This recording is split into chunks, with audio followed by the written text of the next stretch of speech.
Welcome back to Where is the Money? So President Donald Trump took the liberty of notifying Fed Chair Jerome Powell that he is officially under federal investigation. Why, you might ask? Well, he doesn't like the renovation of the Federal Reserve. He feels it's wasted money or misappropriation of funds or whatever it is, but he don't feel that it's up to par with the way it needs to be. So he decided to do a federal criminal investigation on Jerome Powell. This is unheard of, but everything about Trump's second term is unheard of.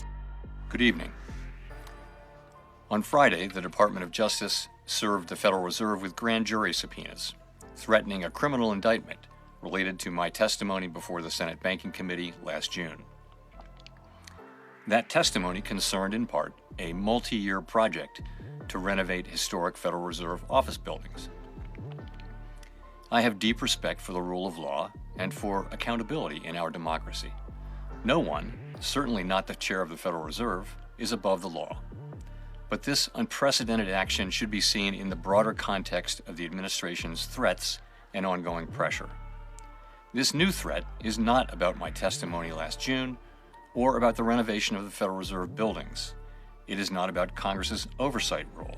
The Fed, through testimony and other public disclosures, made every effort to keep Congress informed about the renovation project. Those are pretexts. The threat of criminal charges is a consequence of the Federal Reserve setting interest rates based on our best assessment of what will serve the public, rather than following the preferences of the president. This is about whether the Fed will be able to continue to set interest rates based on evidence and economic conditions, or whether instead monetary policy will be directed by political pressure or intimidation. I have served at the Federal Reserve under 4 administrations, Republicans and Democrats alike. In every case, I have carried out my duties without political fear or favor, focused solely on our mandate of price stability and maximum employment. Public service sometimes requires standing firm in the face of threats. I will continue to do the job the Senate confirmed me to do, with integrity and a commitment to serving the American people. Now, we know Trump is always pressuring the feds for more rate cuts. Now, we had 2 or 3 cuts this past year, which is a lot. But apparently that is not enough for Trump's timeline. So Jerome Powell feels like this investigation is a direct attack on him using data-driven information in order to make his decision whether to cut or not. But Trump, regardless of the data, wants the cuts. The next stop in the president's retribution tour? Well, it's Jerome Powell, chairman of the Fed, whom the current president appointed to the position in his first term, apparently over renovations at the Fed buildings. Those buildings were built nearly 100 years ago. They're loaded with lead and asbestos, and they need a lot of TLC. The administration apparently is going to claim that Chair Powell lied to Congress about those renovations. This from the guy who tore down the East Wing of the White House without any kind of approval from anybody. I guess he thinks he doesn't mean it, and then is going to build a worthless ballroom that apparently has no plans at all. We'll put this into the whatever happened to category, because I expect that within several months we'll hear that nothing ever happened or that an indictment was dismissed, much like Comey and James, but we'll see. We don't know until it happens, so I'll let you know what happens when they decide to indict, not indict, who knows. But just one more example. The president is all about retribution, ego, or money. Sometimes all 3. So is this an attempt to quiet the feds? Is this the attempt to remove independence of government influence on the Federal Reserve? I don't know, but we're definitely in uncharted territory. Now, a lot of people, including myself, are saying that this is not about the renovations. Even Fed Chair Jerome Powell himself is saying this is not about the renovations. This is the direct, deliberate attempt for him to get as much influence over the feds and the rate cuts as if he runs the feds. What Jerome Powell is saying in this is that Trump and his administration has now brought not just an inquiry, but criminal charges against the Fed for not dropping interest rates to where they want them to be, or at least that's what Jerome is saying. Now, the Trump administration is, of course, claiming this is about the renovations, which they've mentioned before. The Fed's going through renovations, and they're saying that this is about that, right? But what Jerome says in this is that, hey, we've told y'all about what's going on with the renovations for years now. We've been totally upfront. This is not about that. And he flat out calls out Trump, saying that this is about dropping interest rates, and it is a matter of, is the U.S. government or the president going to decide where interest rates are, or is the Fed? And he just totally calls Trump out in this. I love it. So very, very interesting stuff. This is actually crazy, guys, because no matter if you fall on the left or the right, I just am going to speak my piece. I think that where we're at right now in America is a crazy time. There are supposed to be checks and balances. I don't care if you like Trump's administration and policy or you don't. The reality is that the president should be held accountable with checks and balances. And the Fed operates independently from that side of government and is supposed to be using their knowledge, which they have plenty of, to make the best decisions they can about interest rates and whatever else we need in the economy. So watching this is just kind of crazy, and really it's just adding to all of the stuff, in my opinion, going on in the world and how Trump is kind of causing our nation. And again, this is just my opinion, but we are devolving as a nation very, very quickly at this point. Now look, I know if you're probably on the MAGA side, you're probably thinking like, ooh, he's just a Dem. And if you're on the Dem side, you might be thinking like, man, you're just not standing up for the left. Look, guys, I think this nation personally has just gotten so divided. Both sides can't even stand each other when we all used to be able to just have an opinion and still be friends. I don't know what happened to that, but it seems like that's kind of gone out the window.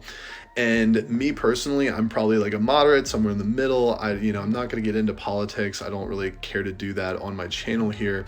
But again, guys, no matter which side you are on, the best thing we can be doing as a nation is finding a way to just be happy with one another, to respect one another, not bash each other and crush each other, because that's what's leading to things like we're seeing now, where people are just full on believing Trump, or you full on believe the other side, and you now view each other as enemies. And that's not what we are. We are Americans. There was once a time where we stood for something great, no matter which side of the aisle you were on. And I think we need to focus on getting back to that. So that's my soapbox for the night. I just thought all of this is crazy. It is wild to watch what's happening in the economy and market, and how Trump seems to be getting his fingers into everything. So hopefully, I don't know how this is all going to shake out. The DXY did take a solid plummet off of this.